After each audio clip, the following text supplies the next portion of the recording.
विद्वत्गण एवं इस सभागार में उपस्थित भाषा प्रेमी शिक्षकों, विद्यार्थियों, भाइयों बहनों, बड़ा महत्वपूर्ण समय है जब चिन्ना स्वामी सुब्रमण्यम स्वामी के जन्मदिन के अवसर पर हम भारतीय भाषा उत्सव मना रहे हैं। भारतीय भाषा उत्सव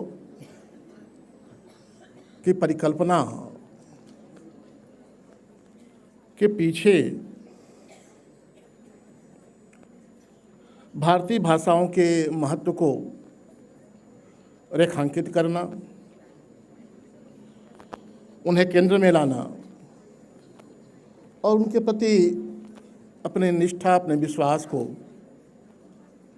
प्रस्तुत करना है। भाषा को लेकर के जो धारणा हम सबके मन में विकसित होती है,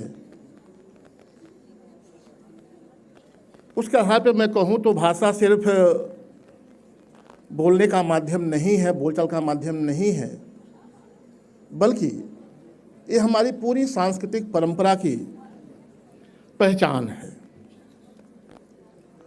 और विशेष करके जब बच्चों के बीच इस बात को मैं कह रहा हूँ तो मुझे ध्यान आता है कि जिस पीढ़ी से हम लोग आते हैं, उस पीढ़ी के प्रारंभिक वर्षों में इस देश में मैं कहूँ तो 50 साल के ऊपर के जो लोग हैं, उनमें अधिकांश की जो शिक्षा है वो प्राइमरी विद्यालयों से हुई, प्राथमिक विद्यालयों से हुई। और तब जिस तरह की शिक्षा व्यवस्था थी, उस शिक्षा व्यवस्था में 3 बड़े महत्वपूर्ण विषय थे। नंबर 1 भाषा थी, भाषा का अध्ययन करते कराते थे हमारे शिक्षक। दूसरा गणित था और तीसरा विषय नैतिक शिक्षा हुआ करती थी। और इनमें भी भाषा और नैतिक शिक्षा का जो संबंध था वो बड़ा गहरा था। और उन भाषा और नैतिक शिक्षा में के माध्यम से जो हम अध्ययन करते थे, उसमें सिर्फ भाषा ही नहीं पढ़ते थे, बल्कि पूरी संस्कृति, पूरी पहचान, पूरी अपनी परंपरा को पढ़ते थे। चाहे वो चंदा मामा दूर के हों या ऐसे तमाम कविताएं, ऐसे तमाम संदर्भ। लेकिन कॉन्वेंट स्कूलों के आने के बाद जो परिवर्तन हुए, जो बदलाव हुआ,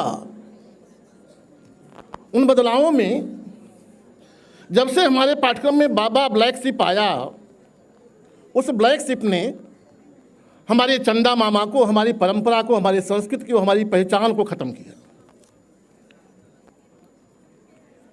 इसलिए हम पुनः उसी को याद करते हुए कि भाषा से किस प्रकार हम अपने संस्कृति की रक्षा कर सकते हैं, किस प्रकार अपने अस्तित्व की रक्षा कर सकते हैं, किस प्रकार अपने संस्कारों की रक्षा कर सकते हैं। हमने परिणाम देखे हैं कि बाबा ब्लैक से पढ़ा हुआ लड़का कुछ लाख रुपए के लिए माँ बाप को घर में छोड़कर के चला जाता है अमेरिका। इसलिए हमें उससे वापस लौटना होगा, हमें अपनी पुरानी पद्धति में लौटना होगा। पूरे के पूरे अध्ययन में हम देखें तो भारतीय भाषाओं को लेकर जिस तरह से कॉलोनियल माइंडसेट की स्थापना हुई कि देश में तमाम प्रकार की भाषाएं हैं, तमाम परिवारों की भाषाएं हैं, तमाम तरह के विभाजन और वर्गीकरण किए गए। आज ज़रूरत उनको दूर करते हुए समस्त भारतीय भाषाओं को एक परिवार के रूप में देखने और समझने की ज़रूरत है। और तब हम भारतीय भाषा के उत्सव को, इसके संदर्भ को ठीक से आप तक पहुंचा सकेंगे। मैं आग्रह करता हूं युवा पीढ़ी से, अध्यापकों से, शिक्षकों से, अपनी पीढ़ी से कि भारतीय ज्ञान की इस परंपरा में, भारतीय ज्ञान की इस धारा